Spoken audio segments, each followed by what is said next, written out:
প্রতারণার ৮টি মামলার পলাতক আসামি মোহাম্মদ সাইদুল ইসলাম ওরফে জিনের বাসাকে গ্রেপ্তার করেছেন পুলিশ। ৮ই মে বৃহস্পতিবার গোপন সংবাদের ভিত্তিতে বিশেষ অভিযানে বরিশাল মেট্রোপলিটন এলাকা হতে গ্রেপ্তার করা হয়। মোহাম্মদ সাইদুল ইসলাম লালমনিরহাট জেলার কালীগঞ্জ থানাধীন কাকিনা ইউনিয়নের ৯ নং ওয়ার্ডের মহিষামুড়ি এলাকার বাসিন্দা। কালীগঞ্জ থানার ওসি সেলিম মালিক এক সংবাদ সম্মেলনের মাধ্যমে এ তথ্য নিশ্চিত করেছেন।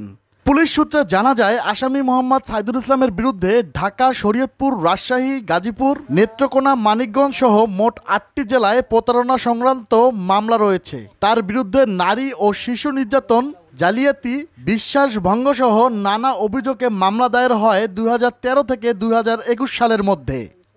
স্থানীয় সূত্রে জানা গেছে, সাইদুল ইসলাম দীর্ঘদিন যাবৎ এলাকায় না থেকেও বিভিন্ন সময়ে ছদ্মবেশে চলাফেরা করতেন। তার গ্রেপ্তারের খবরে এলাকায় ব্যাপক চাঞ্চল্যের সৃষ্টি হয়েছে।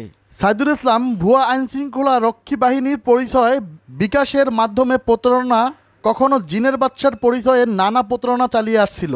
তার এ চক্রান্তের সাথে স্থানীয় অনেকেই জড়িত থাকতে পারে।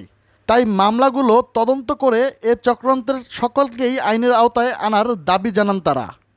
ওসি সেলিম মালিক মুঠোফোনে জানান, কালীগঞ্জ থানা কাকিনা ইউনিয়নের মহিষামুড়ি গ্রামের সাইদুর ওরফে বিপ্লব নামের এক ব্যক্তি সুদীর্ঘ 14 সাল থেকে সে দেশের বিভিন্ন জেলায়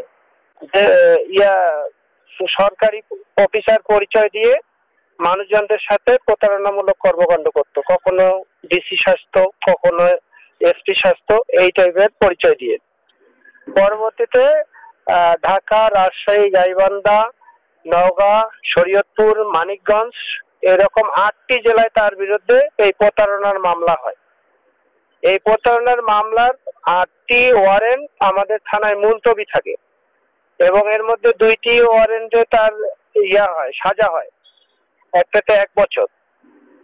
এই ওয়ারেন্টগুলা পর্যালোচনা করে আমি পুলিশ সুপার মহোদয়ের দিক নির্দেশনা এবং ঊর্ধ্বতন কর্তৃপক্ষের নির্দেশে তথ্য প্রযুক্তি ব্যবহার করে বরিশাল সদর থানা এলাকা থেকে তাকে গতকালকে আমরা গ্রেপ্তার করি।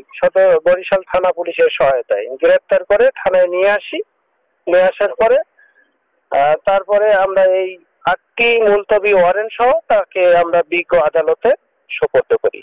লালমনিরহাট জেলা পুলিশ সুপার তরিকুল ইসলামের দিক নির্দেশনায় ৮টি প্রতারণা মামলার পলাতক আসামিকে ডিজিটাল প্রযুক্তির ব্যবহারের মাধ্যমে গ্রেপ্তার করতে সক্ষম হয়েছে বলে জানান তিনি। KL Bangla news, Lalmonirhat.